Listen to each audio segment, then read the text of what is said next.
Okay, this is the last question from the revision sheet. It's part H. A very typical exam style question, and there's an awful lot to it. It starts with a quadratic equation, x squared minus 4x minus 8 equals to 0. Now, if you remember, basically you'll know straight away that you won't be able to use the big X method to factorise this, because the question will have said that it wants its solutions in one of two ways. It'll either say correct to 2 decimal places, or it'll say in the form a plus or minus root b, or some variation of that. So that's how you're going to know that you'll have to use the minus b formula. So again, starting with the question, x squared minus 4x minus 8. Your a value is here, your b value is here, and your c value is on its own. Very common mistake for students here is with the a value. Because they can't see the 1 in front of the x squared, they put in x squared and then it just goes haywire basically. So the formula, x is equal to minus b plus or minus the square root b squared minus 4ac all over, and it's all over 2a. Again, another common mistake is that students only divide the square root portion by 2a. That would be incorrect. When you start to fill in the numbers for the letters, once you get to the second line here, if you have any letters in it at all, you know you've made a mistake. So minus b, so it's minus minus 4.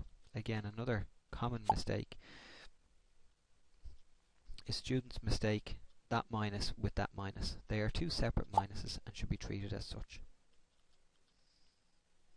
B squared, so it's minus 4, and it's minus 4 all squared.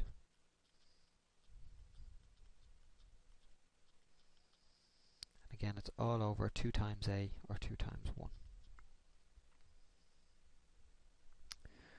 Okay, you can use your calculator to do different portions of it. Minus 4 by minus 4 is plus, so I'm just going to take it up here. So x is equal to 4, plus or minus still there, the square root. All of it in your calculator, please. Type it as you see it. Again, just be a little bit careful. Another common mistake is with that minus 4 squared. Students have a habit of saying minus 4 squared. If you put that into the calculator like that, you'll get out an answer of minus 16, which would be incorrect. Of course, working it down, you're going to end up with 16 plus 32 all over 2. Further down, so it's 4 plus or minus the square root of 48 all over 2. In this particular question, you have been asked to give the question in the form a plus or minus root b, which is what we highlighted here. So typing it into your calculator and giving the decimal versions is not acceptable. You'll be docked marks. What this means is you have to learn how to deal with this square root of 48. That's what I'm going to do over here.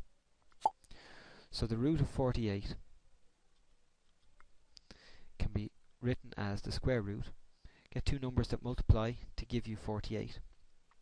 Well, you could say 1 and 48, but we don't want that.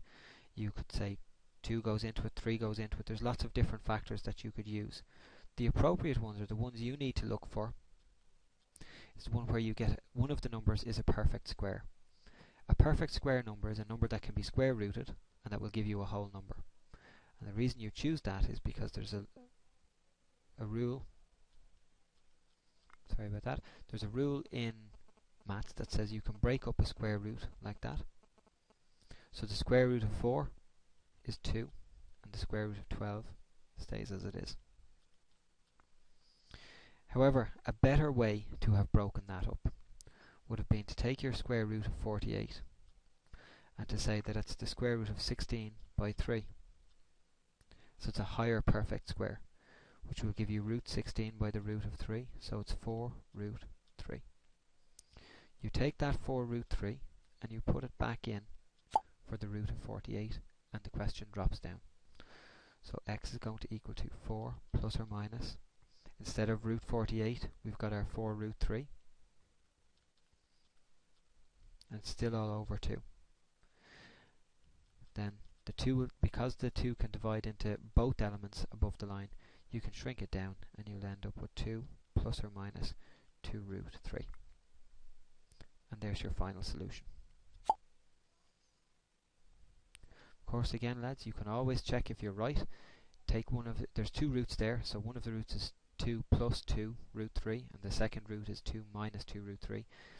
Take out your calculator, sub them back into the original question, which is back up here, and you should get 0 equals 0. Left hand side equals right hand side. If you don't get 0 equals to 0, you know that your roots are wrong. You know that you've done something wrong. You know then to go back and have a look through it.